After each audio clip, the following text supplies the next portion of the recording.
Ready. This meeting of the Board of Trustees is called to order at 6:04 p.m. We have a quorum with Carlos Bustillos, Richard Gutierrez, Sotero Ramirez, Cruz Ochoa, Catherine Luceto, Mike Rosales, and myself, Connie Woodruff. Trustee Rosales, will you lead us in the Pledge of Allegiance and a moment of silence?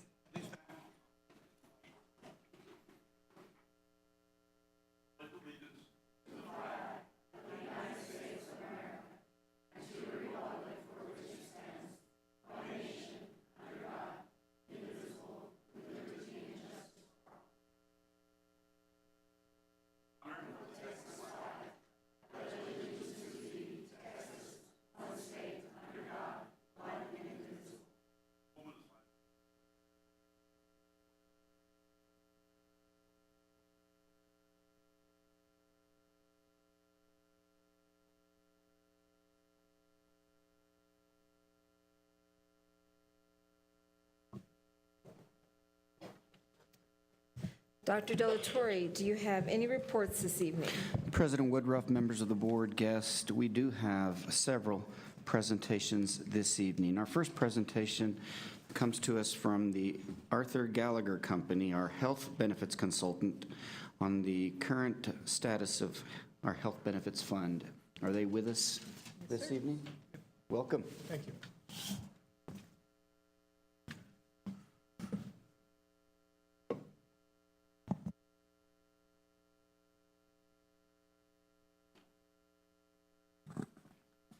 Hello, can you hear me? Okay, good. Good evening, everybody. My name is Gary Heisel. I work for Arthur J. Gallagher. Very pleased to be here. I'm going to be going over the medical benefit plan and give you an update on how that's looking for this year and then the following year. Okay, what we're going to go through here is just a few things. We're going to talk a little bit about, give you a little history of how the plan has been running through time. We'll also talk to you about some assumptions that we've made regarding projecting forward what we think is going to be happening for the remainder of this year and then the following year. We'll talk about what the current rates and benefits are. That's more really just reference if we need to look at that as we continue through the presentation. We'll show you what our forecast is for 2018, what our forecast is for 2019, and then any next steps that we'll be going through. Okay. What we can see here, this is a bit of a history for 2016, 17, and 18. And what we've shown here is these are claim numbers for each of the particular plans. These are split between plans 1, 2, 3, and 4. And these numbers here are annual costs per employee, both on the bottom numerically and then on the top in the graphical. And as you can see, for every one of the plans do go up every year. This is common in the healthcare industry. So you can see what they've done. Some costs more than others. Plans 1 and 2 are your highest cost plans, followed by 3 and 4. And then even the total average costs have gone up to right now through the month of March. Just the most recent information we have, we see costs going to almost $8,000 per employee annually. Okay.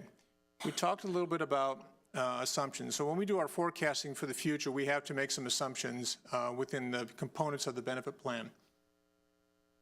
As you saw earlier, there were 4 different benefit plans. So when we're projecting forward, we're going to assume that all the plan designs will stay the same. To the extent that you change plans, whether deductibles change, co-pays change, that kind of thing, the cost can go up and down and can get a little confusing if you start monkeying around with all those different changes. So with the assumption here, no change in plan design. Additionally, we assume there's going to be no movement between the plans. So the people that are enrolled in the plans today will continue to be enrolled in those plans for the remainder of this year and the following year. We will have no change in stop loss level. And the stop loss level is protection for very large claims. Again, we're going to assume that's going to be the same level as it is today. We have assumed a credit. Right now, the district gets rebates, pharmacy rebates, about $350,000 per quarter. Those are quarterly payouts. We're assuming that will remain constant, again, because of the plan design staying the same. We have not included the special plan. This is just the 4 main medical plans, as we had mentioned before. And then for 2019, there are components here that we are assuming will be going up. An ASO fee, that's an industry term. That stands for Administrative Services Only. That is the cost for Aetna to answer the phones and pay the claims and keep the network going. So that we assume that goes up 3%. Stop loss premium for the large claim protection, again, for the district, that number we're assuming goes up 13%. That's what it was last year. ACA fee, that's the Affordable Care Act. As we all know, with healthcare reform, there were costs that pertain to healthcare reform. There's only one small fee. That's actually a small fee increase, the PCORI fee. That's going up 6%, but that's a very small amount of money. And then trends. The cost of claims do go up year over year. And so what we've done is we've looked at what Gallagher sees in the industry, and then we've also gotten a report from Aetna showing 2017 versus 16. So you can see what those are. We're using about 5.6% on the medical. That's the claim increase for the medical side, and the pharmacy side going up 11. And you can see that's pretty consistent with what Aetna is showing on the actual utilization for the district. Okay, today these are the top numbers here. These are the monthly rates for each particular person, whichever plan they're enrolled in by month. So for example, if you go use a pointer. So right here, this $211, if you had employee-only coverage under Plan 1, that would be $211 out of their paycheck every month. And you can see what those are and so on and so forth. Down here is this is the district contribution. So every month the district kicks in an amount per employee for coverage. That number is $434.42 for everybody, regardless of which plan you're in. Down below, you can see what the enrollment is. Those are the number of employees by whichever tier it is and whichever plan it is. Excuse me, so for plans 1, 2, 3, and 4, you can see what those are. The majority of the people are in Plan 2, about 2,200 of them, and Plan 4 is about 1,600. There are a little over 5,000 people total for the district covered under the health plan. These are the current benefits. I won't spend much time on this, but this is kind of a high level of what the plan designs are today. And remember, as we were projecting forward for next year, we're assuming all of these components of the plan will stay the same for 2019. Okay. As you know, there is a fund balance for the district, and we have a little graphical history here starting back in fiscal year 2019. As you can see, the fund balance back at that time was between $4 to $5 million. And through the next several years, that number had gone down. So the district decided in January 14 that we couldn't have it going down. In fact, it turned out to be a negative in that fiscal 14. So there were some changes made. There was an implementation of plans 2 and 4, which did not exist at that time. And then also there was an increase in employee contributions at that time. Always hard news when you change plans and then you increase contributions for employees. The good side about this, though, as you can see, starting in 14, it started to slope upward. So it's moving the fund in the proper direction. Okay, so let's talk about 2018, the fund performance. So at the top right, up here, this is the current fund balance as of the end of last year. It's about $6.3 million. So what we've done here is we've looked at the first 3 months of 2018, that's the top box, versus the first 3 months of 2017 in the bottom box. The red numbers on the left-hand side, that's actual activities. That's the claims. First number is claims, second number is the administrative charges that we spoke on earlier, and then a total cost. The black number there for the district, this is what the district has put away, both in what the employees pay that we just spoke on, and additionally what the district contribution is, and then you can see a surplus or a deficit. January was a bad month. As you can see, claims were high that month. There was some large claim activity that came in the month of January causing that. The next 2 months have leveled off, which is a good thing. However, for the first 3 months of this year, it is still at a negative $405,000 driven by the month of January. If you compare that over year, it was a $1.5 million surplus. So you can see, remember, we talked claims do go up. Here's an example of them going up. So as the fund balance at the end of 17 was about $6.3 million. As of the end of March, we're seeing that number be a little below 6, about $5.9 million for the year. At the very bottom, I wanted to show, if you look at just the claims and administrative charges, those percentages, these are the percentages year over year. So 18 versus 17, and you can see the numbers have gone up quite a bit, claims driving the majority of the cost. Okay, let's look at 2017 by itself. So what we have here, this is a monthly surplus and deficit. So we compare what actually comes in claims and expenses and compare it against what the employees and the district contribute.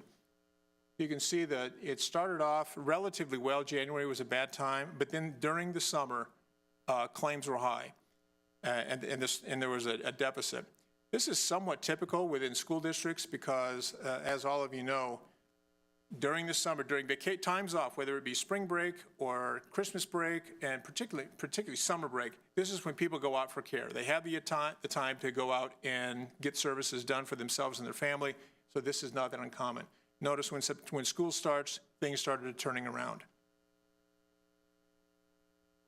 Okay, this is the same graphical picture for 2018. Again, you can see that big bar going down. That is the bad month of January, but the next 2 months for the year are good. So again, pictorial and numeric of what we're seeing through the month of March. Let's see what we think. Here's what we think is going to happen for this particular year and then the following year.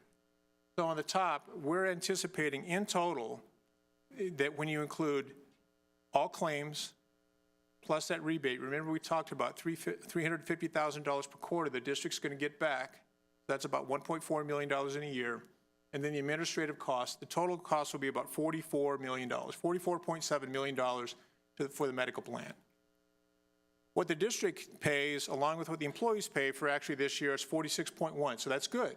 That's good. So the district has made about 1.3, if you will, $million ahead of budget, about 3%. So that's a good thing. For 2019, though, the district has decided to keep costs, both with the district-wide and what employees pay, the same for next year. And it's been that cost has been the same. The employee cost has been the same since 2014. But remember, we talked about claims go up, and there are going to be some expenses going up. So if you look at just 2019, we expect $47 million, $47.1 million for next year in claims and expenses. What the district and employees pay, still 46.1. So there's going to be a slight underage, about 2% underage of about $1 million. Okay. So next steps. We just talked about this. We want to keep the costs the same as 2018. For 2020, the thought is we want to what's going to be called market the plan. So we're going to go out for requests for proposal and shop the market to see if there's we can get a better deal out there to help with the cost, because with 2019 being a negative number, we want to make sure if we're going to get we can get a good deal to help the employees as best we can. Additionally, the stop loss coverage, that will also be marketed. Once we get all that back, we then get together and talk about reviewing what the plan is going to be. Remember, the plans we have are staying the same. We want to look, do we want to tweak that in some fashion, whether it be across the board or even within each particular plan. Talk about the networks. Are the networks doing what they're supposed to do? And then also what employees pay. Maybe there needs to be some tweaking there. Again, it doesn't necessarily have to be across the board. It could be for various components. And from there, we can determine what the contributions are for the district in 2020. Now, one of the things I wanted to mention we didn't have on here was we had done an employee survey about 3-4 weeks ago, asking employees what they thought of the health plans and also Aetna and the service and network and all that. And we were pleased that we got about 2,000 respondents in about a 2-week period of time. So that was really good. We were pleased with that.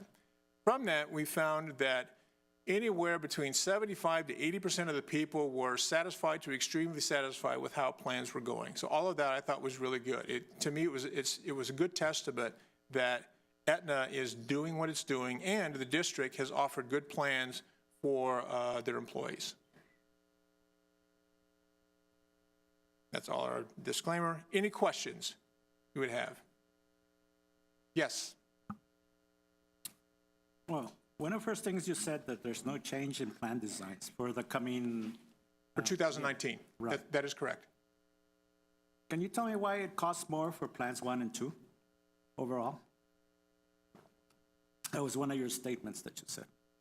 Right. Well, typically, I'm going to go back a slide. Yeah. I'll show you. Let me bear with me for a moment as I go back here.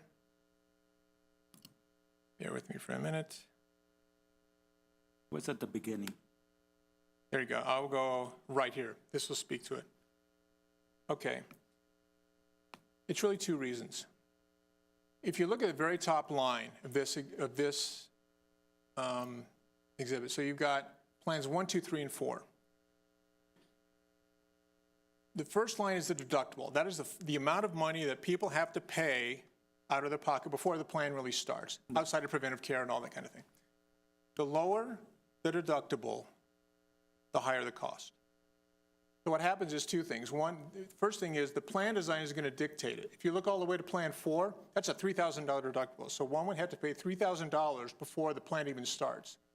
If that same person, let's say I was one of those people, I would have to pay $3,000 before the plan would start. If I was in plan 1 and I had the exact same situation, $2,700 would be paid by the district in that regard.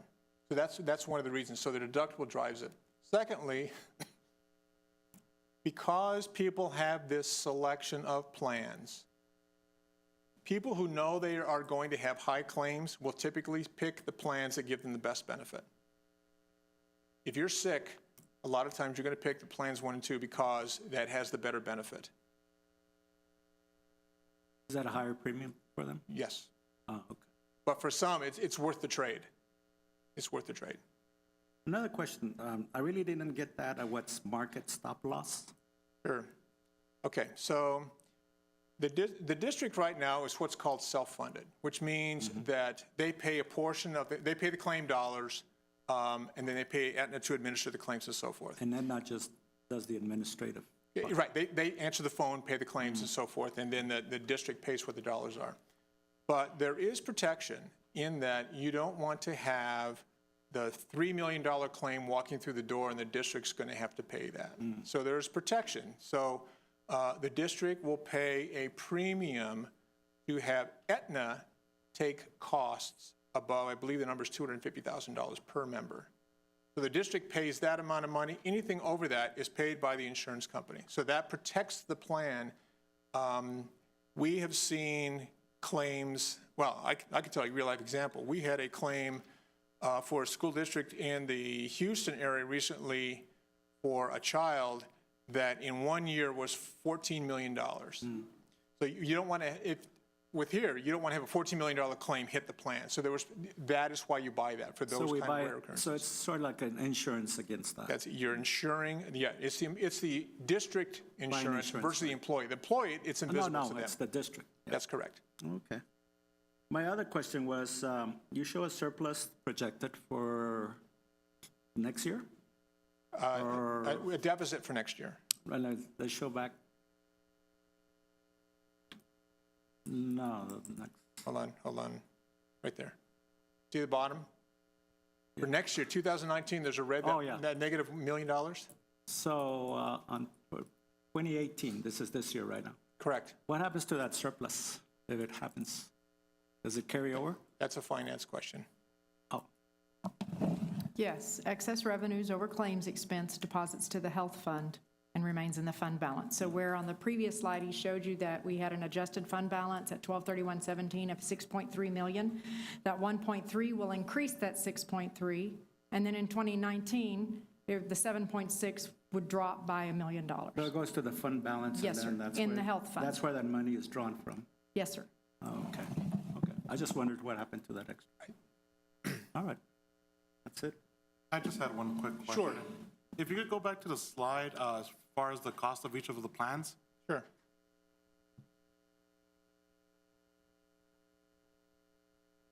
Okay. On that one, the plans haven't changed since 2014, that's correct? As far as the cost for That's my employees? understanding, that is correct. And we're saying in 2020, we're going to probably have to adjust it. What is the estimates for how much that's going to go up, each of those plans? I know that you're going to shop the market, and I understand. You have a couple things here. So one is you have to see what the actual, what's called claim history and claim experience is going forward. Hopefully it will, our trend assumptions will be higher than what's expected, so that'll be lower. So that'll be good. So that would help with that. Secondly is, we're looking at this at pretty much of a macro level. So the claim dollars are X, so whatever they are, they're high. Yeah. But when we really look at this, we dig down deeper. Are there components within the plan that we can change that are smaller ticket items that, and even communications that need to occur, that we can get employees to utilize the health plan in the right way? The simple example is emergency room. There are still way too many people in the country, not just the district, in the country, that use the emergency room as their primary care physician. And so you don't need to do that. And you would pay whatever you pay. If we find that that is the case, we would help put together, excuse me, a communication campaign to educate people as to what other choices are. And if they still choose that, you can increase the penalty or the copays and such for emergency room for people that really use it. That's fine, but if you use it, you're gonna have to pay a little bit more to do that. And what happens is if you do that, you will start seeing migrations away from a standard emergency room visit is about $1,500, and a standard office visit is $100, but for the same thing. Yeah. That type of thing we look at. So pretty much your thoughts is then, if we can tweak the plans a little bit by 2020 to have penalties or to change some of the services that maybe aren't utilized as much, Right. then we can maybe reduce the amount of cost that's going to be added on to the employees? Or shift it a little bit. You want to reward good behavior. So if you're finding, maybe you could change the plan for some of the higher cost plans. Remember, those two of the plans are really high cost. Maybe those, if you want to continue using that, you will have to pay a little bit more. But if you want to go into the lesser plans, there would be no change there. So you're creating a bigger gap between the costs out of people's paycheck, and they start to think about it a little bit more. Okay, thank you. You're welcome. Would you explain the special plan that you indicated up? Sure. So the special plan, it is a plan essentially for people that have other coverage. Oh, okay. Okay. Yes. I had one more question, and that was when he was talking. You do some type of risk analysis based on an age group? The general population of our employees here? Yes, the answer to the question is yes. What we do is when we look at this, we get information, we can get information from Aetna, because they have the claim data. Excuse me, but we can find out what age bands people are using the plans. Even employees versus spouses versus dependents, where is that kind of movement going along? And also what kind of turnover the district may have. Most school districts don't have a lot of turnover. The single biggest contributor towards the cost of healthcare is age. Okay, as we all get older, we tend to incur more expenses. But again, that's really high level. What we do is we look at more depth and see what's driving the cost, for child and spouses and older or younger, and go from there. So that's one of your components for the projections that you make for the... Oh yeah, that's just one component. Yeah, there's a lot of different components, but yes, that is part of it. So,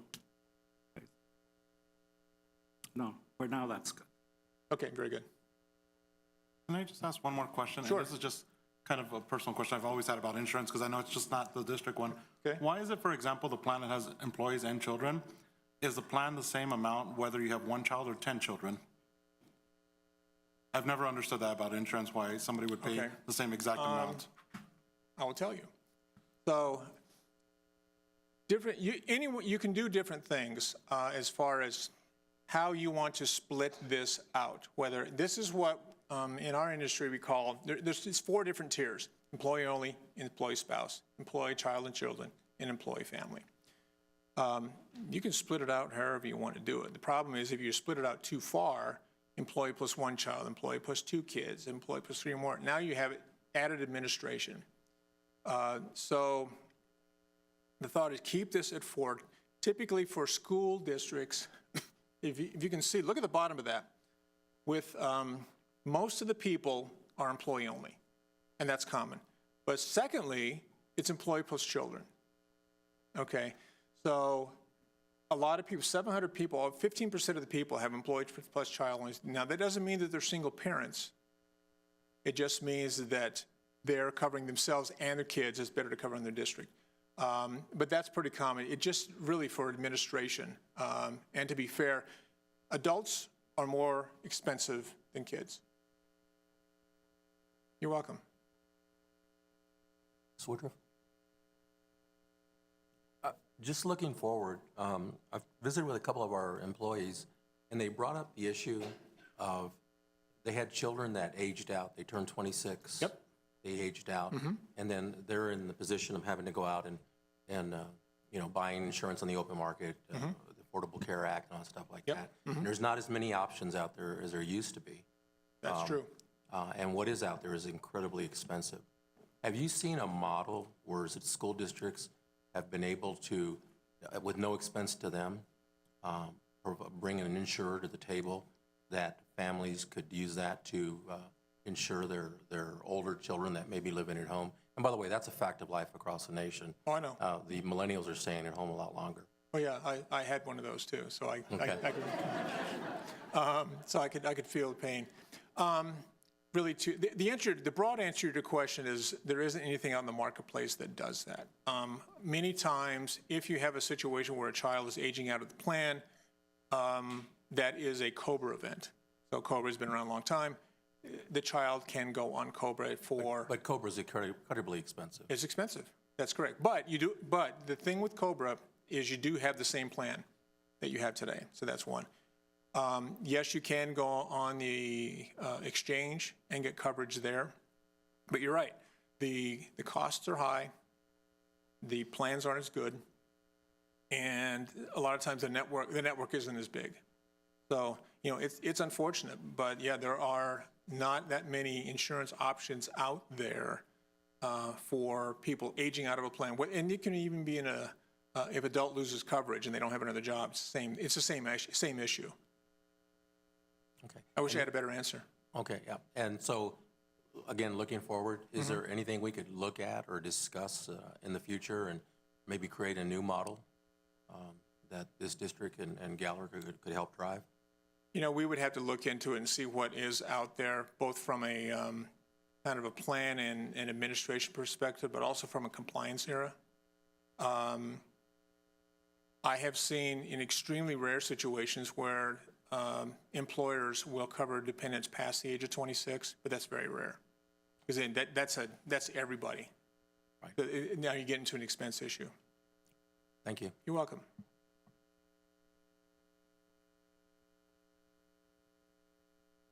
Okay, very good. Thank you for your time. I appreciate it. Thank you very much.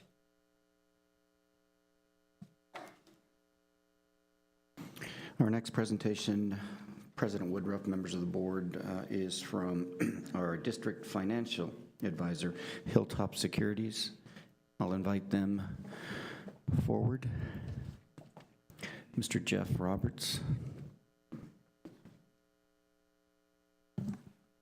Thank you, Dr. Del Torre, members of the board, President Woodruff. Jeff Robert with Hilltop Securities, and also Maria Urbina, who's in our El Paso office. I'll let her say a few words as I try to figure this out. Good evening, everybody. My name is Maria Urbina with the Hilltop Securities office in El Paso, Texas. We're located downtown. As Jeff mentioned, we work together, obviously, on our school clients, such as the district. I'm also very happy to work with the city of El Paso and some of the other issuers around the area. I'll also tell you a little bit more about myself. I am very much proud to be an El Pasoan myself, so I'm happy to be down here, and I've been here for about 8 years. and very much involved in different organizations with the Hispanic Chamber of Commerce, the Greater Chamber of Commerce, and I believe the leadership group El Paso from class of 33. It's been a while. But anyway, I'm very happy to be here, and thank you so much. And I'm going to turn it over to Jeff, and he's going to give you a presentation about our qualifications in El Paso. Thank you, Maria. And I also wanted to include my assistant, Tony DeLuna, who's not here. He wanted to be on the cover as well. Tony's been with me for 19 years, and he's a proud Bel Air graduate, so he wanted to let everybody know that. It's like me, Tony's a graduate back in a long time ago, so we won't even say what year it was, but a proud Bel Air graduate. Kind of going to give you just an update on where you are as a district with your debt profile, maybe talk about the issuance of the 2015 authorization, some of the refundings we've done, the federal, if you recall, the qualified school construction maintenance tax notes that we've done, and then other services as well that we're currently working with the district on. This first slide is just give you an idea of where we project the INS tax rate to be in the graph, but in column 1 there, the 2015 bond authorization was the $430 million plus, and then the way we issued it was, as you can see, the very beginning of January of 2016, we did $250 million, and then the very beginning of 2017, we did the remaining $180 million, and we highlighted those true interest costs, or basically average interest rates, 3.82% on a 30-year transaction on the 2016 issue, and then 3.96 on the second one, the 2017, and we felt like those are really good rates for a 30-year transaction to be below 4%. The projected IFA funding that we are, and I'll talk a little bit more about that, but instructional facilities allotment funding that the district will receive or is projected to receive on the 2016 series is $123,938,000. That number can change because it changes each year with regard to what your tax base per student does, but based upon the projections we're using, that's what we feel it's going to come in at. The existing debt allotment funding, which is another source of state funding that helps districts with their bond payments for the life of both issues, excuse me, is projected to be $227 million and change. So as you can see, what is that number? Roughly $340 million that we feel like the district's going to receive in state funding to help pay principal and interest on those two issuances. And if you recall in column 6, I just wanted to point out the tax rate that was communicated to the voters at the time of the election was 31 cents. That's that red line that you see in the graph below is the 31-cent level for the life. The blue line is where we project just a calculated INS tax rate would be based upon the assumptions we are using. The next slide just kind of give you some highlights. As I mentioned, the two issuances from that authorization were done at the very beginning of the year. They were extremely well received because really the municipal and financial markets pretty much shut down about 3 weeks prior to January 1. I give credit to Ms. Leeper, Ms. Haney, Dr. Delatorre, because we had to do a lot of work over the holidays when they were probably supposed to be on holiday break. But in order to put ourselves in a position to time the issuances like this in both years, we were doing rating calls, we were doing diligence calls with underwriters. We were working on documents and sending out several drafts of those. So really their time and efforts really helped bring these to market really before any other district or any other issuer was able to do that. So, and I think that was, as a result, that was the reason why we got the interest rates that we received. The IFA applications, just talk a little bit about that. We submitted an IFA application, once again, with staff's help in putting together that application. We submitted for the 2016 and received IFA funding. Even though there were no funds available for the 2017, we did submit an IFA application for that, and if for any reason in the future the legislature appropriates money for that program, we'll be eligible to receive it. And to give you an example, Socorro ISD way back in 2011, 2012, and 2013, we issued large bond issues back then. We submitted IFA applications on their behalf, and to be honest with you, I think the staff kind of said, why are we doing this? There's no money available. And all three of those issues ended up getting funding in 2017. So, 5 to 7 years later, they ended up getting money from the state in the form of IFA. In that red bullet there, that number should be that $123 million. The reason why I didn't get that changed is initially we were using the district's projected certified estimate. And talking with Ms. Leeper and Ms. Haney, typically the actual certified value comes down quite a bit from that certified estimate since it's a revaluation year and there'll probably be some protests. So the number's 123 because the value's actually lower than what I was initially using. The same thing for the projected EDA funding. That's that $223 million that I had mentioned on the prior slide because we were using that higher value prior to getting that changed because you just received that last week. That second red bullet, the importance of receiving IFA funding on that 2016 issue is that what that does is that actually opens up existing debt allotment capacity for the district to receive EDA funding on up to, as of right now, about $150 million issuance. The way EDA funding works is that 29 cents of your INS tax rate is eligible to receive EDA funding. If we can get IFA funding rather than EDA funding, then we're not using that entire 29 pennies. And that's one of the reasons why we're able to have a lower projected INS tax rate as well, because we couldn't guess that we were going to receive IFA funding prior to the election. So we were going to get 29 pennies of state equalization. Those extra 2 pennies that we were projecting were not going to get anything. Well, now that we got IFA funding, every single penny of your INS tax rate is being equalized by the state, either under EDA funding or IFA funding. And as I mentioned, the very bottom there below, kind of in conjunction with that graph on the prior page, we feel like that the rate should not need to go any higher than 0.285 or 28.5 pennies for the life of the issuance versus that 31 cents that was communicated. On the next page, this just kind of shows the refundings we've done over the last several years, 2 of them in 2012 and 1 in 2014. The total savings of almost 26 million there in red at the bottom of the green shaded area. You can look and see in 2014 on the 2012A issuance, and then in 2015 on the 2014 issuance, we actually increased debt service in those years. And the reason we did that is in order to keep the district's tax rate at the level that it was currently at the time at 19 pennies, but also to pay off a lot of principal earlier than what was originally projected. So that allowed the district to kind of manage the tax rate at the time, knowing that a bond election was coming, and then also save $26 million.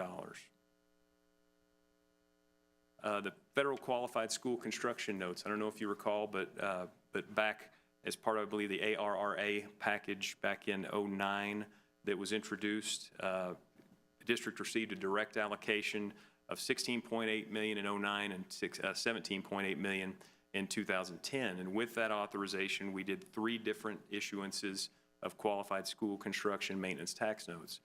In series, in series '09, we did the $16.8 million.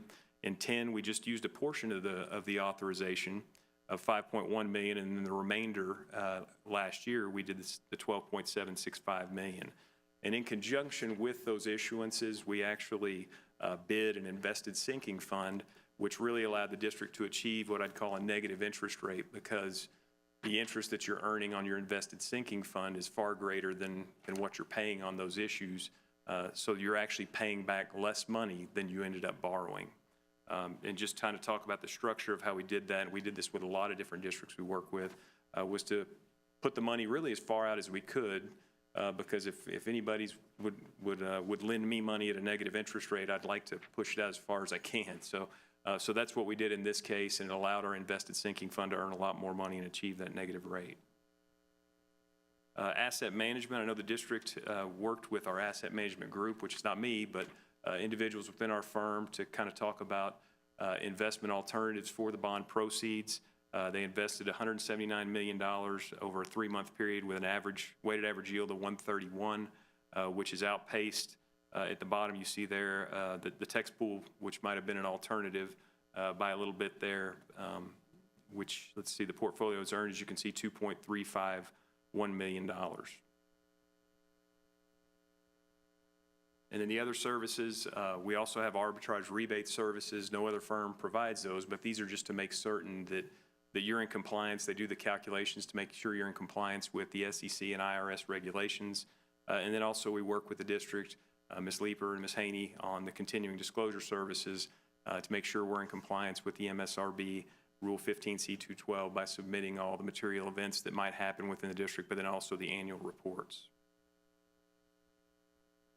And then I've got, I know it's going to be tough to see here, but these were the assumptions that we're using for the model that you saw, the graph on the first page. The tax-based growth projections, we're assuming very little going forward, so we're trying to be conservative. The growth rate for this year of 2.5%. The value growth is actually close to 7%, but I believe with all the protests, it may come down as it has historically done. And then the middle section there shows you the average daily attendance assumptions. Those are important because those are what help us determine those EDA and IFA funding percentages on the right. And you can see as your students go down and your values go up, those state funding percentages go down. So even with declining state funding percentages, we still feel like we'll stay well below that 31-cent number. And then this page I know is probably really impossible to see, but we highlight the IFA funding over in, let's see, does it have a pointer? Yeah, let's see. I can't make the pointer work, but the blue section shows that IFA funding that we really weren't assuming that we would receive. And like I said, that was really what I was probably, thank you. What I was probably most happy about was this here. When we received this funding here, that allowed for capacity for future issuances, and the hope is once again by applying on that 2017 issue, that would probably open up another $150 million of capacity. So if you have a chance to talk to your legislator, tell them you need more IFA funding appropriated, because that would be a big win for the district. And then the tax rates that correspond to that blue line on the first page are over here as well. So with that, if I can answer any questions, I'd be happy to.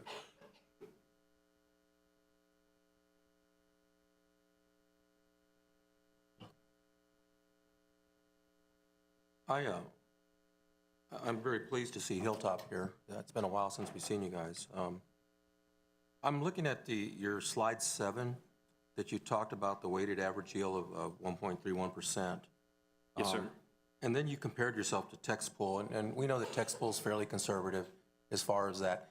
Could we have not done a little bit better on the yield if we'd have been a little more aggressive with, and I realize there's a number of rules and laws that prohibit us from being too aggressive with our money. Right.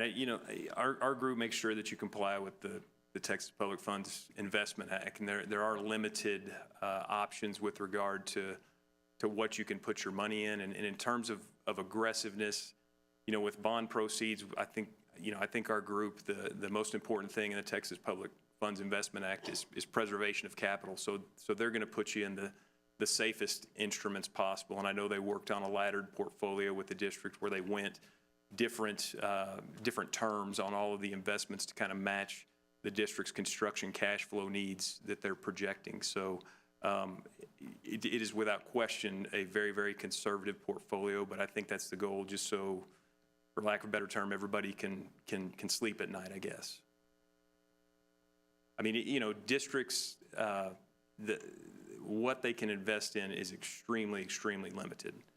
Government agencies, treasuries, other municipal bonds in the AA to AAA rated range, and so those were the items I know that they invested in and to get to that yield, and I don't think they could get squeeze a lot more yield into over and above what Texpool was doing. Okay, and you communicated that you had that discussion with Ms. Leeper and the rest of the cabinet, correct?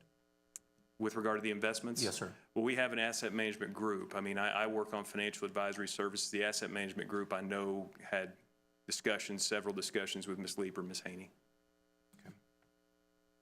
Okay. My next question is on slide 6, because I was looking at the book over the weekend.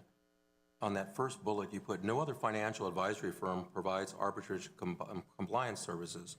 And I just did a quick Google search, and I'm kind of curious. You're the only financial advisory firm that does that? From what I could see, there was other folks out there that do the same thing.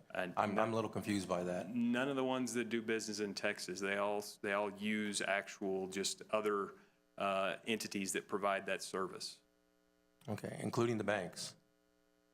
including the banks, yes, sir. I mean, there's DAC that does it, that's a standalone, and there's one or two others that do it, but I don't know of any other financial advisory firms that provide our rebate services. Okay, thank you. Yes, sir.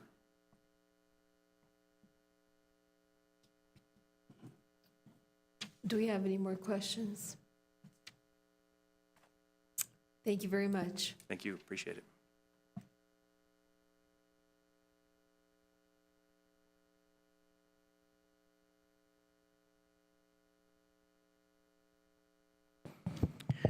Ms. Leeper's going to follow up and give you an outline of our latest budget presentation and proposal. There have been some changes that we want to make you aware of relative to the budget that we're going to ask you to adopt on Wednesday night. So she's going to walk through the elements of the proposed 2018-19 annual operating budget. Good evening, President Woodruff, members of the board, and Dr. De La Torre.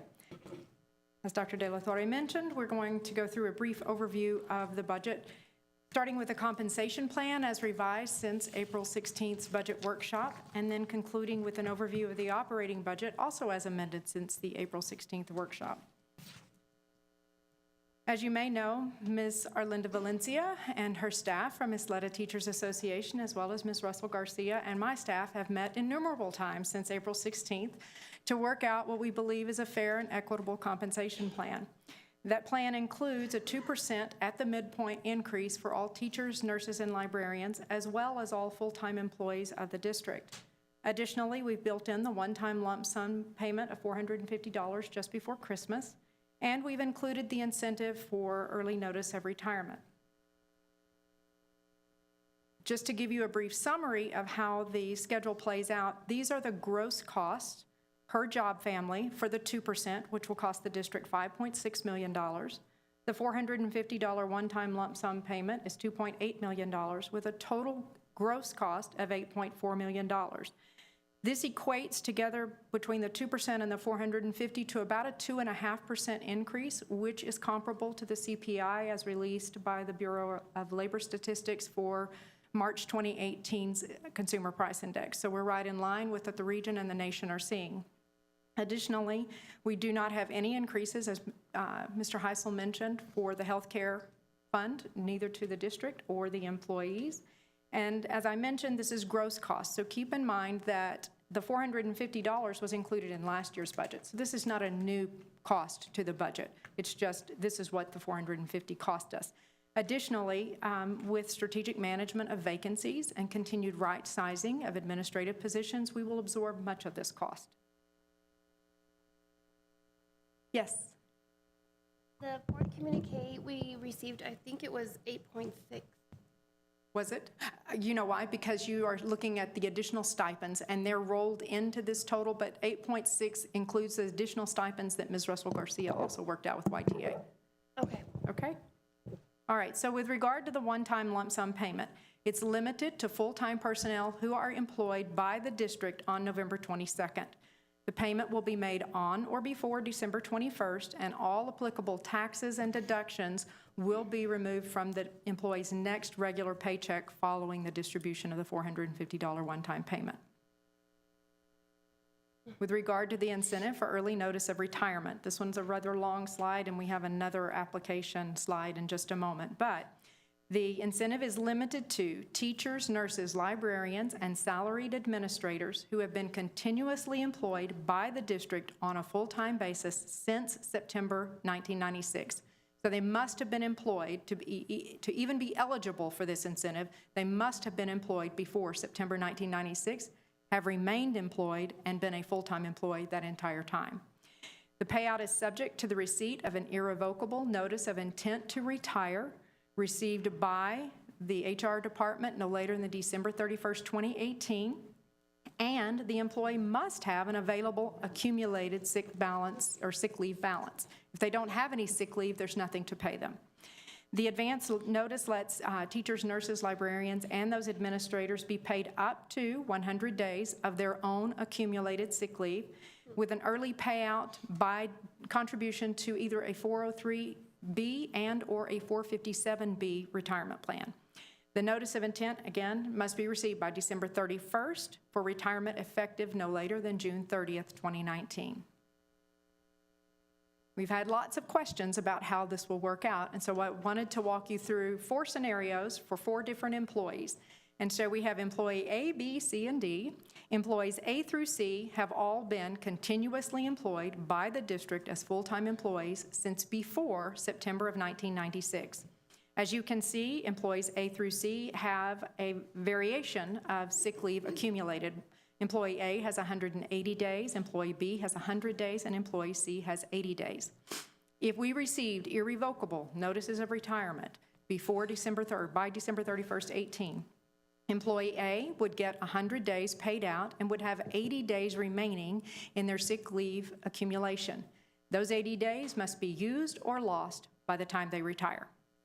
Employee B has 100 days in their bank. They would receive 100 days of payout and have 0 days remaining in the fiscal year. Employee C has only 80 days. Therefore, all they can have paid to them is 80 days, and they also would have 0 days remaining in their sick leave bank. Is that clear? All right. Employee D was not employed by the district until after September 1996. They have never been eligible to receive the 80-day payout upon retirement. And therefore they don't have accumulated sick leave that could be paid to them. So although they have 150 days in their bank today, no matter when they retire, they will never get a payout of sick leave. So if they give us notice today, if they give us notice in 5 years, and they have 150 days, it will be used or lost. They will never get paid for it. One other thing to note about employee D is they're probably not even eligible for retirement because they don't meet the rule of 80. Okay? All right. So moving along then to the operations budget. As Mr. Robert talked about, average daily attendance and enrollment drive revenue. And each year we look forward and try to project how many students do we think will gain or lose. And as you know, with declining enrollment, we anticipated about a loss of 500 students for next year. However, we're adding a grade to the Young Women's Leadership Academy, and we anticipate an addition of about 125 students, meaning our net loss for next year is 389 students. That equates to a loss of about $2.5 million from the state. On the appropriation side of the budget, you can see that 83.3% of our budget is spent on our people, which is a worthy investment. About 12% goes to contracted services and general supplies, while the remaining 5% is spent between miscellaneous, capital outlay, debt service, and operating transfers. On the staffing side, we look each year at our staffing ratios, and for 2017-18, at the high school and middle school levels, our staffing ratio was 23.25 students to each teacher. For 2018-19, we're increasing that ratio to 23.5 per teacher, while elementary schools remain the same between 2017-18 and 18-19 at 20.5 to 1.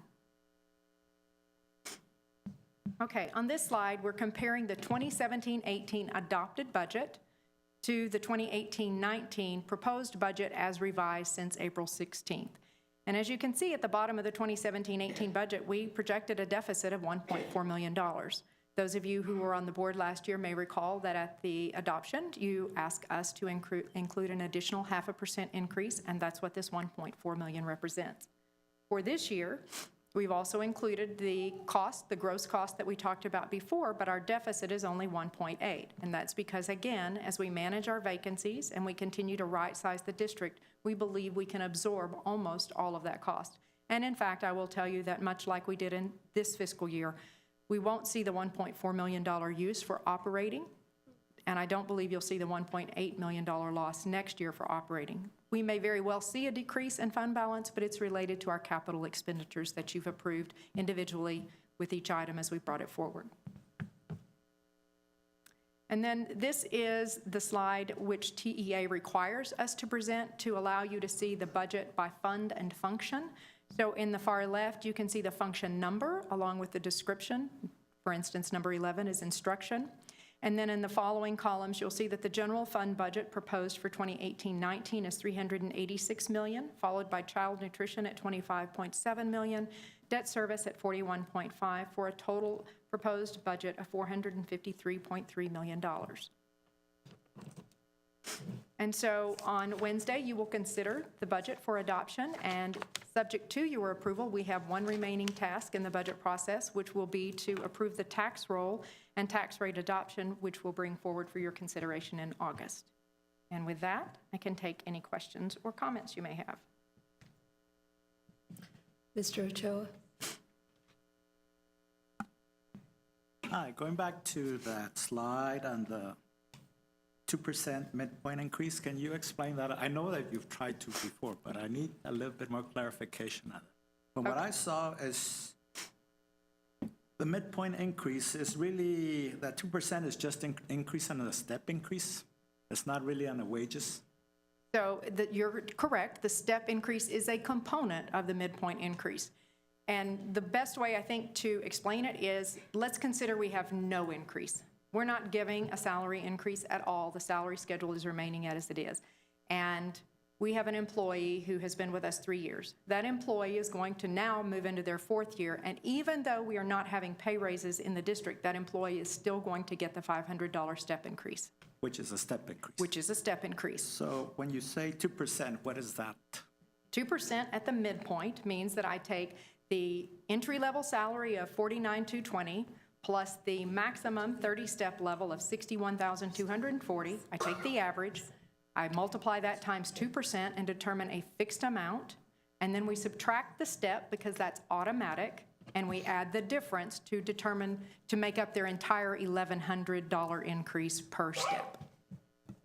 Can we have a chart for that on Wednesday? Sure, I'll bring it back Because, again. Yeah, I think we emailed it, but I will bring it back again.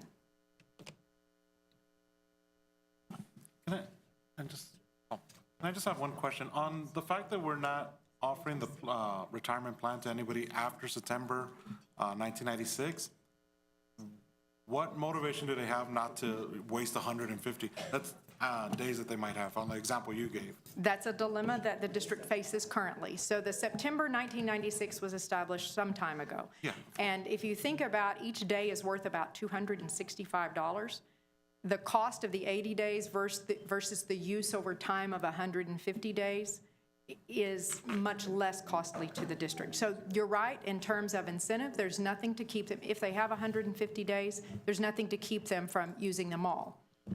What we do see with, I think we have about 477 employees who are eligible for this incentive. Of those, there are quite a bit that have more than 100 days. They are always going to lose anything over 80. What we're giving them is an extra, whatever, up to 100 that they have accumulated already as an incentive to help them prepare for retirement, because most of them told us, we're worried about TRS, we're worried about healthcare cost afterwards, we're worried we just won't have enough money to retire, and so we're paying them in advance to a deferred account so they can use it as they wish. And maybe I can help with the midpoint. I've been going out to the schools, and the best way to explain it is this way, and these are made-up numbers. A year one teacher makes $40,000. A teacher on the last step makes $60,000. We add the $40,000 and the $60,000 to get $100,000.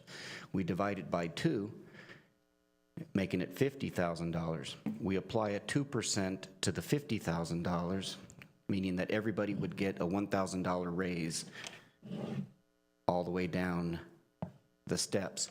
But because there's a $500 increment, the person moving from step 1 to step 2 gets the $500 they were going to get and an additional $500 on top of that to make up the $1,000 raise. Exactly. So it's really, like I said, why are we using that? Why don't we go to salary increases? So Instead of step increasing. Ms. Valencia and I spent a good while talking about this, actually, and I actually provided her, and I'm happy to share it with you, the TASB training guide for this. And there are 2 reasons they do this. They are protecting the structure of the pay scale. So if you apply the 2%, you disrupt the structure. And so eventually you either end up with compression in the middle, where no one can get past, no one ever gets to the max, and they all congregate around the middle. Yeah, but you keep the step increases plus the salary increases, that will compress it. It will if you never adjust the structure. So you have to maintain both, the structure and the employee increases. And as I mentioned to Ms. Valencia, I think it's been some time since the structure has been looked at, but right now it's still in good shape. Every 5 years, I think the structure should be revisited. Yeah, because things change. I mean, and then Certainly. I value, being up there, I value the age of our, the teachers that have been there, have all this experience, and I just hate for them to think that, that they should be getting more money for their time and investment they made into our district, especially people that have been there since 1996. And that was my next question, why 1996? That is and Susan may know this better than I. I don't know why it was established. It was done long ago. And part of the reason is Susan who? Ms. Austin may know. I don't know if she knows the history behind it. There are other people who may know better than I, but it's been there a long time. It was established many years ago. They're not even, I'm getting nods that it was a long, long time ago. So we don't really know why we do 1996? So I know that that's the employee cutoff for being grandfathered in. In terms of why. Was the contract way back when? The contract? Is it a legislative decision? What's the No, legacy? it's not a collective bargaining No. matter. There's no collective bargaining. If anything, it was maybe put in policy, or maybe it's a legislative mandate. State law used to provide for that under TRS. And so they cut that off, and we had a window apparently in which we could pick it up, and we did. Are you asking if it's a policy that can be changed, or are you? Yeah, why are we sticking to 1996? No, I believe it's a law that they introduced, but they gave the district the opportunity to grandfather in those individuals that were hired prior to September of 1996, and then cut it off. If you want more information, I'll be happy to go back and see if I can research the history. Yeah, I'd just like more clarification. Ms. Valencia has a contribution to the conversation. Want me to speak? Sure, certainly. Come forward. No, you have to come up here. I just wanted to say that in You have to come up here. Thank you. So we can have you recorded, please.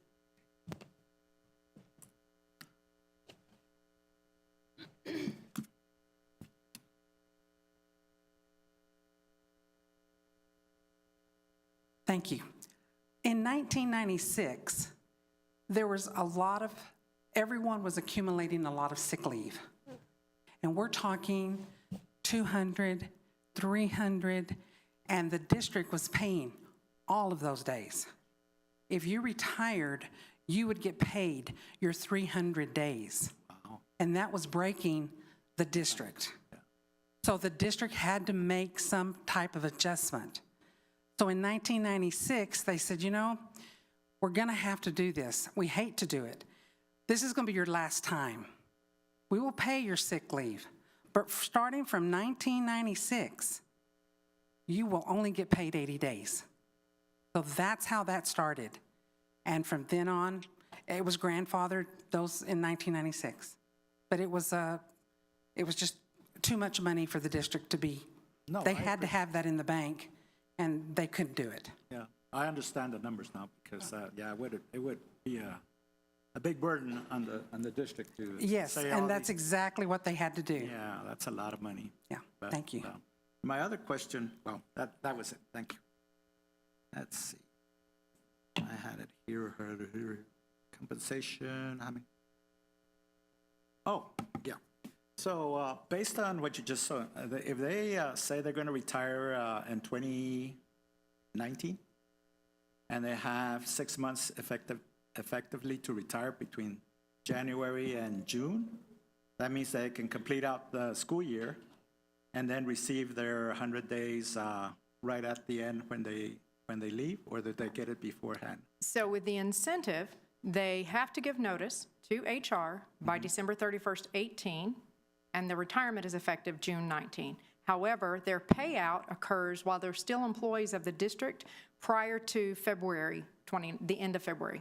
And then they can they have the option to take out the lump sum, or they can transfer it to another? We must transfer it to a 403B or 457. okay. However, it's under their control. They can do with it whatever they please once it's in those plans. Oh, okay, that's a good deal, 'cause And Ms. Valencia did a great job of explaining the risk. I was avoiding talking to you about risk because I didn't think that was your question. In terms of the history, I will have to go back and look. In terms of the risk, absolutely. That will break the bank if you Yeah. think about an unlimited number of sick days paid on retirement. okay.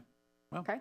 okay, thank you. But I just want to say that I think the teachers deserve a well-paid raise, because me being a teacher this year, I know what they go through. You have a heart for that now, I Yeah, I have a understand. big heart for them now. Plus everybody else that works for the district. It's, it takes a lot to take care of our kids. Absolutely. Ms. Lieber? Mr. Ramirez? Ms. Lieber, can you go back to your slide about employee A, B, C, and D, Yes, please? yes, sir. I don't remember what number it is, but let me get there. There. And I'm thinking out loud, okay? So Okay. just bear with me. Dr. De La Torre has repeatedly said we are in the people business. We are in the student business, and we are in the education business, which means we have teachers and librarians and nurses and support staff and a whole bunch of folks out there. And we all have to come together and work. And I understand about breaking the bank. I really, really do. But if we're, and somebody correct me if I'm wrong, but if we're leaving all these days, the days leave remaining, we're still going to have to pay for that employee to be off to burn those days, for lack of a better term, to burn those days. So we got to pay for a substitute. And then the other part that's just as, and by the way, and I don't deny the employee that, they have a right to that. They've earned it. But we have the issue of a classroom that is being covered by a substitute. And then in those cases where, and like I said, I hate talking about testing, but those subjects where we need to have strong teachers in there working with our kids every day, we lose something there. And so, I mean, we're paying out of one or the other hand, right? I mean, correct me. And so on the flip side of that, to your point, we are paying far more than we budget for substitutes. And it's largely because there are many of these that realize I'm going to lose it if I don't use it. So what we're trying to do is address it from both sides. We're saying we know this happens. Let us help those teachers who are ready to retire but can't by providing them with the cash now, which they wouldn't get for another 6 months to a year or however long. And then we recognize and we plan for they're going to use or lose this sick leave. And there really isn't anything else I can do. I mean, I'm open to suggestions. We spent the survey talking with employees to find out what is it that you need, how can we help you, and then we looked at substitute cost. We worked diligently with HR to try to determine where's the balance in this solution. How can we incentivize and help, but at the same time protect the district and be prepared? And so we are already providing substitutes for these people that have use or lose balances. Okay, thank you. One more question on that. Since I'm sorry. Yeah, I think, did you have something to add to that, or? There is one measure that can sort of offset the idea of totally, if you're not eligible, just blow all your sick leave days, take them all. There is a provision in state law that you can buy a year of credit, service credit, with your sick leave days, and then paying an actuarial value. And you have to have accrued so many days over so many years. So there is an incentive. Not everybody wants to do that because they are going to have to pay a little bit out of pocket, but that is one incentive, not to use all your sick days and to accrue them. You aren't eligible for it unless you've been with the district for 10 or had 10 years of service credit, and then you're eligible to, I think, accrue about 5 days a year and use that towards buying a year of credit, another year of service credit. And that's for your retirement credit. That's for your retirement benefits, yes. Okay, Ms. Luceto. Can we go back to the slide for the stipends just one more time? I'm sorry, for what? The stipend slide, I have two questions, but first the stipend. Okay, I don't think the stipend is separately broken out on this slide. It is in your BC. So the stipend would be the $300,000 difference to get you to the 8.6 in your BC. But according to this teacher, everybody will get a stipend, or how does it, Okay. everybody that's a full-time employee, can you just let us know who's Sure. gonna get a stipend? So these job families are eligible for the 2% and the $450. So all full-time employees of the district are getting a 2% at the midpoint along with the $450 one-time lump sum. There are speech-language therapists, there are diagnosticians, there are, do you have the BC? I have it here. Increase to stipends for speech-language pathologists and assistants, diagnosticians, occupational therapists, and SPED teachers in the specialized support behavior and specialized support structured communication units will all be leveled at $15,000. Not 15,000 across the board. I believe occupational therapists will be leveled with physical therapists at the 15,000. And then there are different increments. So for instance, speech language assistants do not get a stipend at all, and they will get a stipend for the first time this year. Others are increasing to be level with other districts. I think one of them goes from 5,000 to 6,000. So they're different amounts based on the category of teacher. I can see the confusion. Tell me what I'm missing. Yeah, I'm trying to process. Different amounts based on the level of, so we're not just talking about the 2% and the 450? This has nothing to do with this 2%. So these teachers in this BC are all eligible for the 2% and the 450. But in addition, they get teaching stipends, and those teaching Okay, stipends are what we're in the BC today. Does that make sense? And that's what you're going to, that's what's broken Yes. down depending on what you're doing? basically. Yes, ma'am. Okay. My other question is, last year we had, the budget was very, we had a big booklet, and it was a packet. And it broke down like the high schools, how much each school receives and things of that nature. So my apologies, you were going to get that budget book, but because we were working with YTA and we didn't resolve it all until the end of last week, the budget book couldn't be printed. It would have been printed, but it would have looked like April 16th when I gave you the balanced budget with the 1.5% increase. You will get this booklet, but it won't be till after we adopt. So it will be all of those things, but it will look just like last year's except with the current numbers. And according to this current budget, we have a fund balance that will take us through 90 days. We were discussing that. It'll take us through 90 days if we have an issue, or how will it? So I believe it was at 72 days. It was 89 days. Based on the current authorizations, I believe it comes down to 72 days. Absolute worst case scenario, it could take us down to 63, but we don't believe we'll be close to that. So I think that was in the budget workshop presentation, which I can get you a copy of. No, I haven't. Okay. Just wanted to put that there. And go ahead, Mr. Ochoa. I think you had it. Go ahead, Mr. Ochoa. Oh, yeah, Mr. Ramirez brought up a good point. I'm just curious, so we have the stipulation from 1996 to now. How many employees meet that criteria? That are grandfathered as of September 1996 and eligible, I believe there are With- 477. 477? With that much sick leave? Who are eligible because they were here and they have some unaccumulated balance. Now, what their balance is, I don't know, Oh, but so they we don't have an know the accumulated. balance. Oh, okay. We do know it, but for every 477 of them, I don't know individually what their balances are. I can just tell you there are 477 grandfathered in who have an accumulated balance that are eligible to receive this incentive. And I know the cost, if every employee said, I'm going to take that deal, it would cost us $18 million. I said $18,000? No, I'd take that deal. $18 million. And so we're taking a conservative estimate that it'll, maybe half will take it. Okay, all right, that was my question. Question.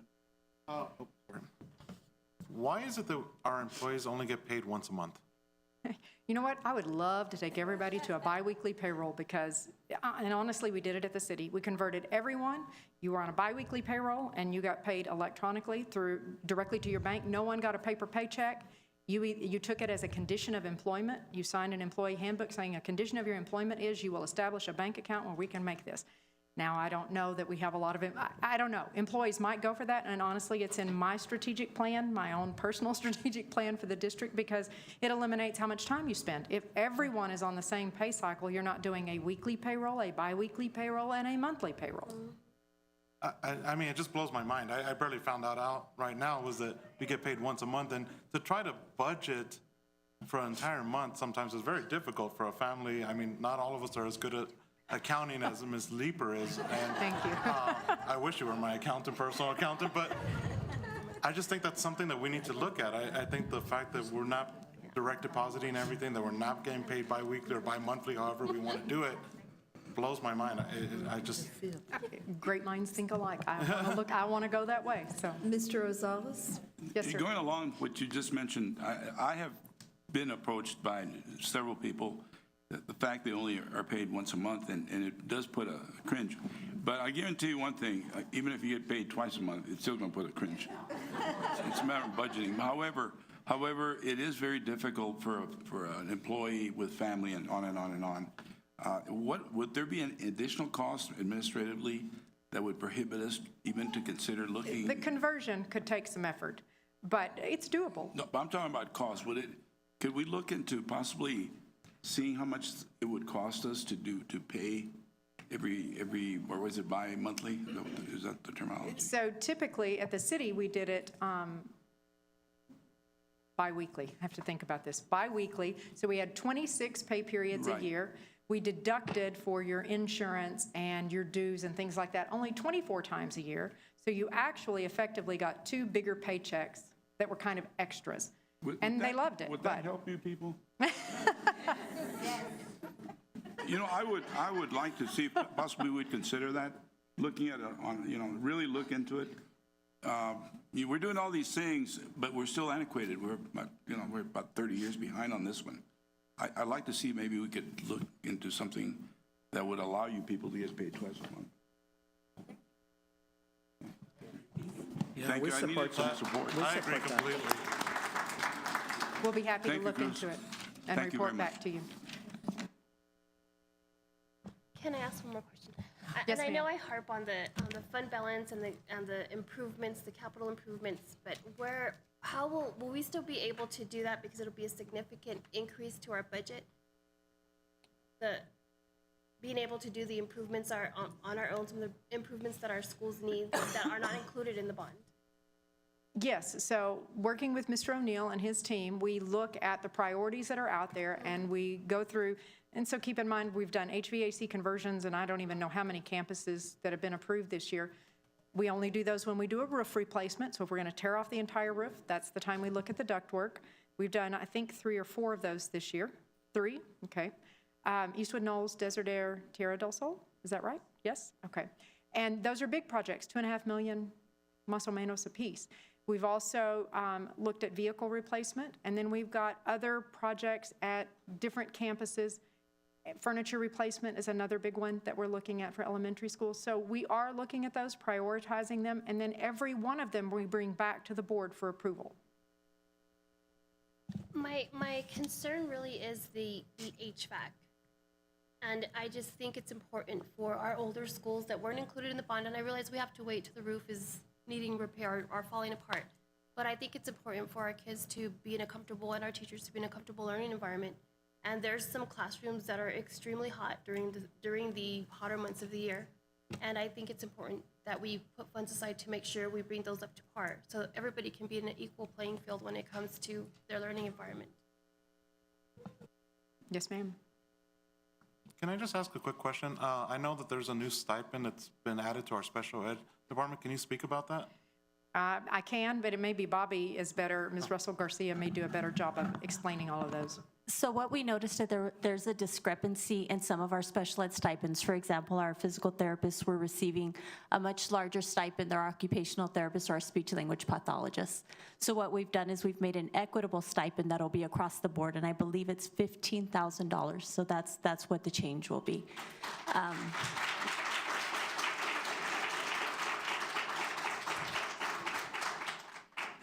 Thank you. And also, we've modified a couple of our teacher stipends for our high-needs students that require additional assistance. And of course, each year, we're going to be looking at different stipends to see where we can help our special needs population, because it is a difficult position to have, and we want to make sure we compensate adequately. Thank you. Just to speak on that, my father works in special education. I have a sister with special needs. And I know that the work that you all do every single day with special ed needs kids is amazing. And it's a difficult job, from the paraprofessionals to the teachers to the occupational therapists. And what you do is, for a lack of a better word, God's work. I mean, it is amazing what you do. I am grateful for you. And what comes out of those kids because of the work that you all produce is something that should be honored and appreciated on a daily basis. So I am incredibly proud of the district for recognizing that and for doing what they can to ensure that you receive the pay that you deserve, because you work incredibly hard, and a lot of times you go unnoticed because you're not one of those programs that get tested a lot, like math and English and so on. But I know that the work you do, and I appreciate the work you did for my sister. Well, my sister didn't go to Ysleta because I didn't live in the Ysleta district.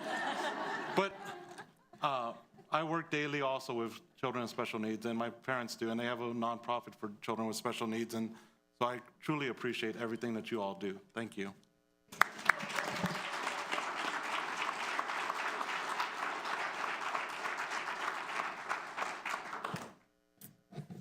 Any more questions?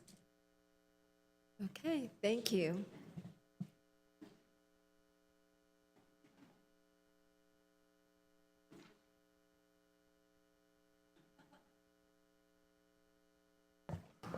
The final opportunity is to ask our internal audit any questions, express any concerns.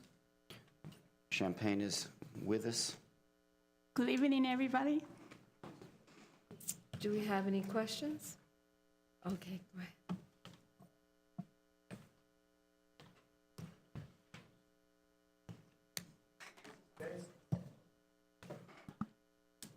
Okay, this is based on the documents you sent us. We have 3 packages. Can you go over? That's why I need a break. All right, so we'll go ahead and have a break then. 10-minute health break. All right, thank you.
with you and with Danny. Are we back? To get things going.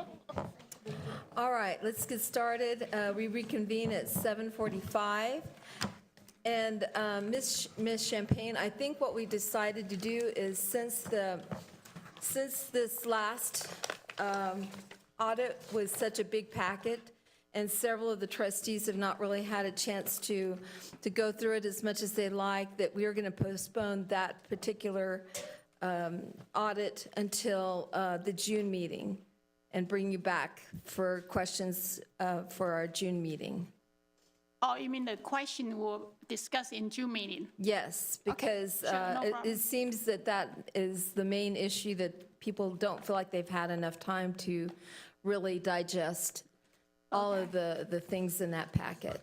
Okay, So- those were long audits. Yeah, it was. So I don't believe there's anything else on that, so you're free to go. Thank you. Thank you. Okay. We appreciate it. Sure. Okay.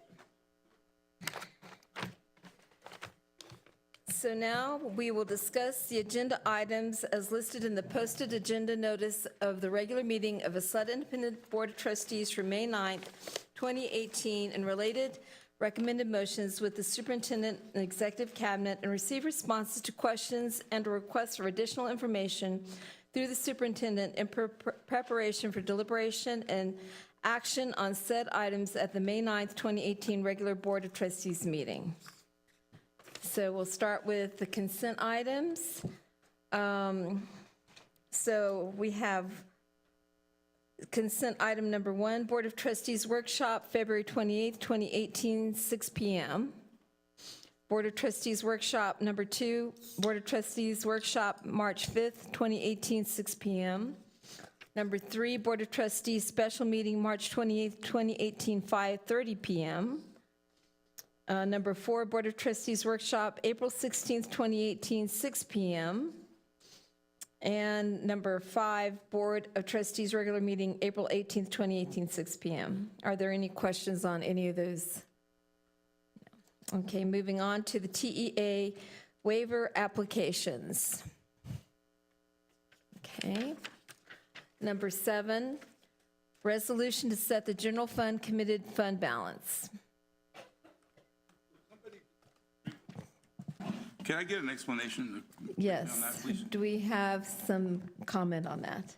Yes, ma'am. So as you may recall, during the April 16th workshop, we talked about the categories of fund balance. There's committed, there's assigned, there's unassigned, and our committed fund balance right now is reserved for HVAC conversion.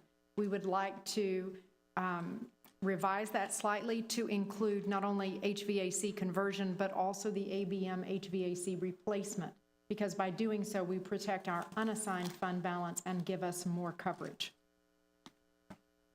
Okay? Thank you. Certainly. Anybody else on that one? Okay. Number 8, amended resolution, investment training providers. Number 9, monthly financial updates to include quarterly investment report for March 2018. Number 10, budget amendments requiring board approval. Number 11, donation to North Star Elementary School. That one I would like for us to pull for a thank you, if Mr. Kudir would like to do that. Will do. Okay. Number 12, approval of award of cooperative requisitions for purchase of furniture. Number 13, approval of award of YISD contract number 201800172 with Tornillo Independent School District.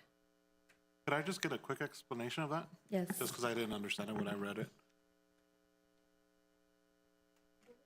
Sorry, I believe this one has, yes, so it's an interlocal co-op, so they already have bids that they've done for purchasing, and we want to co-op with them to take advantage of their bids, so we're joining their co-op. It's So just we don't have to go chasing bids ourselves? Okay. on certain items. Yes, very similar. We have several of these, and you'll see them periodically coming forward where we renew or add to them. Okay, number 14, approval of award of YISD contract number 201-80191 with Apple Inc. Number 15, approval of award of YISD contract number 201-80192 with Dell Financial Services. Mr. Chairman, Yes. Go just a ahead. brief explanation. What's the differential between the Apple and the Dell equipment? So as you may recall, last month, we awarded teacher devices, and some teachers got Macs while other teachers got Windows devices. So we have different financiers for the lease purchases. Apple does Mac, and Dell does the Windows devices. And so we have agreements with two different vendors. Thank you. Certainly. Okay, then we'll go on to our policy action items. Policy DEAA local. Do we have any questions?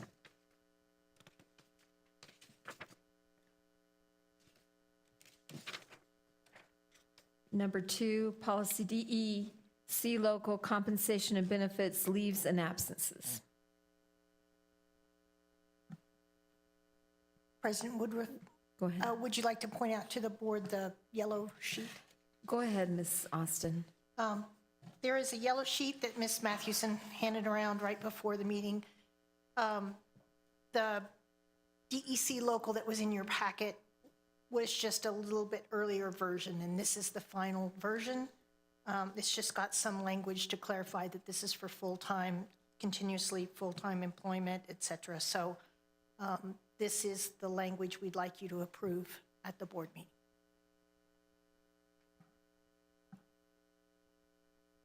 I'll give everybody a second if you'd like to look at that and see if we have questions.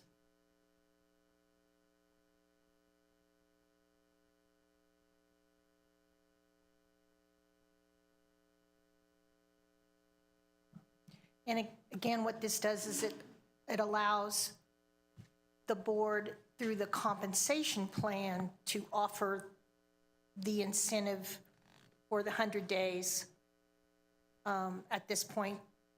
So you decide that on a year-to-year basis. Rather than amend the policy, it's something you can do through the compensation plan.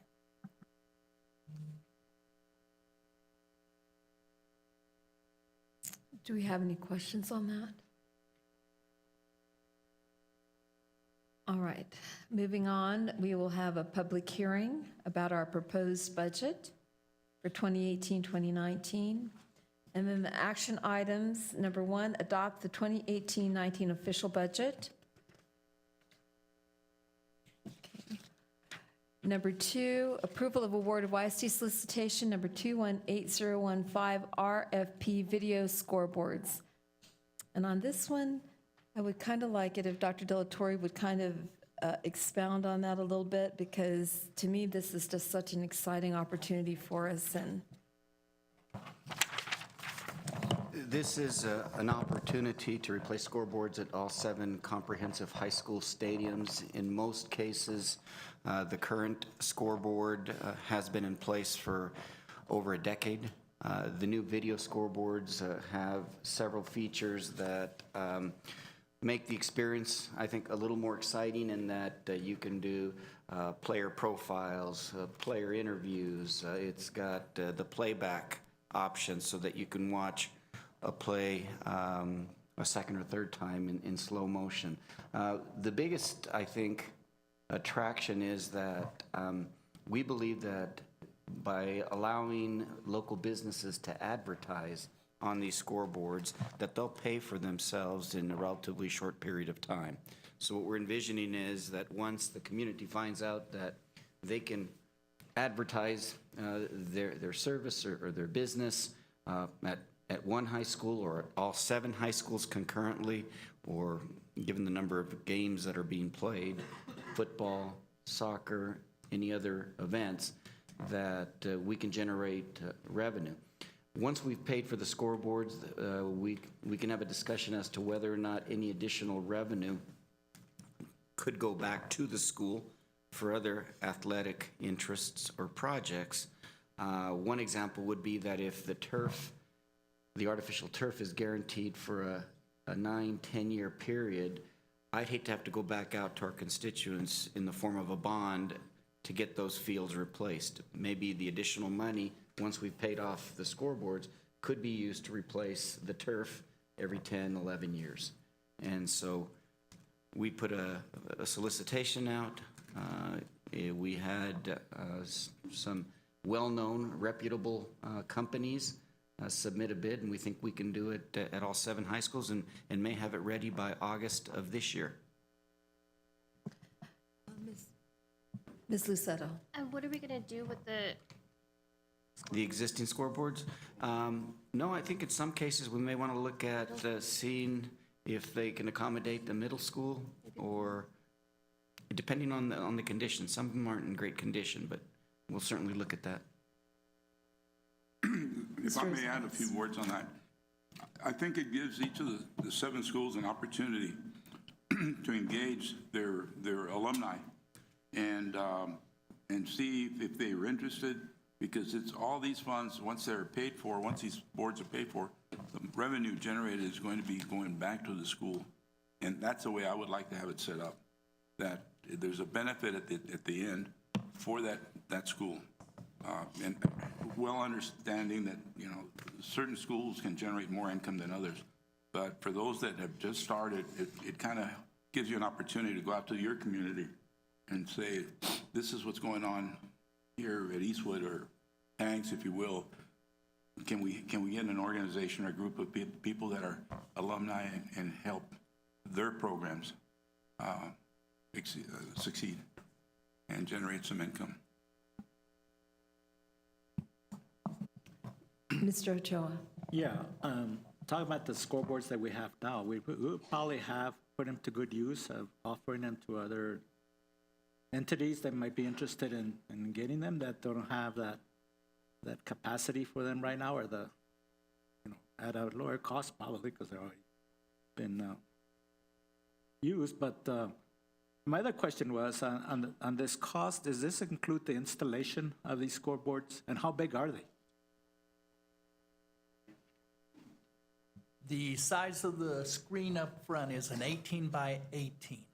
The size of the video board will be 19 by 25. So that gives you a good indication of how large the video screens will be at the stadiums. Pretty nice, pretty nice.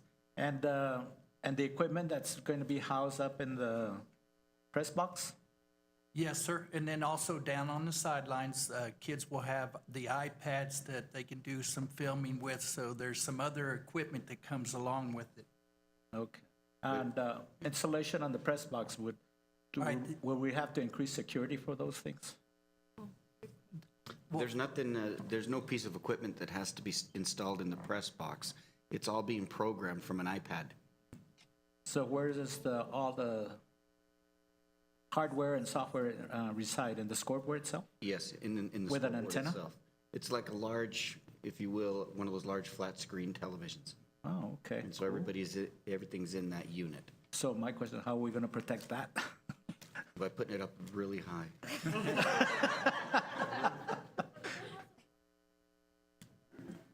Yeah. He may be referring to vandalism and things like that. The scoreboard, I think, is not to exceed $2.5 million, and the installation is estimated at around $750,000. The cost of the boards will be a little over $2 million. It's $2,015,000. All right, we're taking a high estimate when we say $750,000 for the installation. We think it'll be more along the lines of $400,000. But just to be careful, be upfront, we'll say $750,000, but that takes care of permits, everything that's needed. I can't hear you, Mr. O'Neill. Oh, I apologize, Mr. Ochoa. What I was saying is that the boards themselves cost a little over $2 million, $2,015,000. All right, we are estimating a high estimate of $750,000 to fully install the boards. We don't think it's going to be that high, but just on the safe side.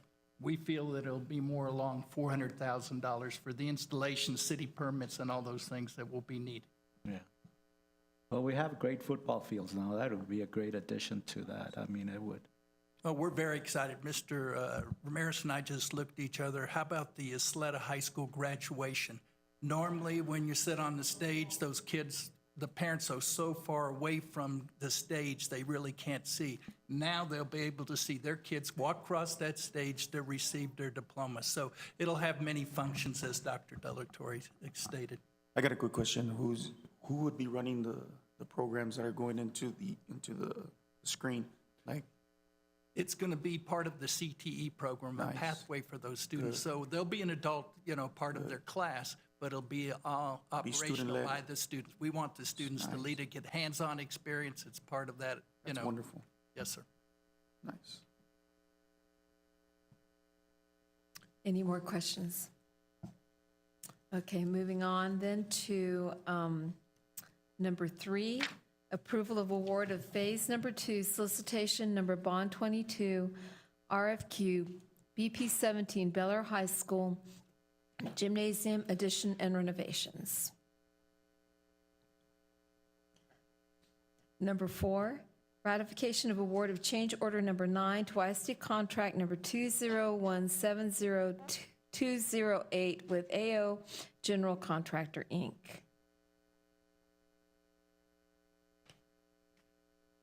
And number 5, approval of award of amendment number 2 to YISD contract number 201-20463 with City of El Paso. Chairman, I just want to make sure that all the kinks have been worked out. I want to make sure that that area has all the drainage properly done so that we don't have any issues with the people that live in that vicinity.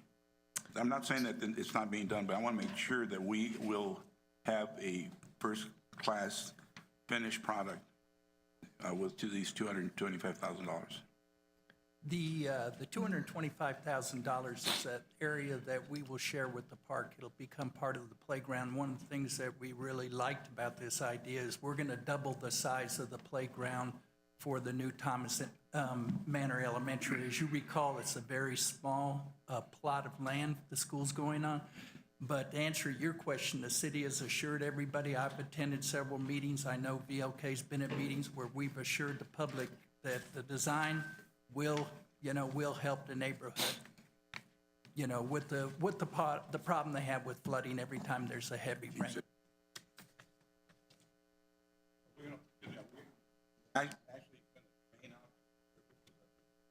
Eventually, yes, sir. Remember, it's going to be tiered. The school's up here, and then it just tiers down to a ponding area at the bottom of the park.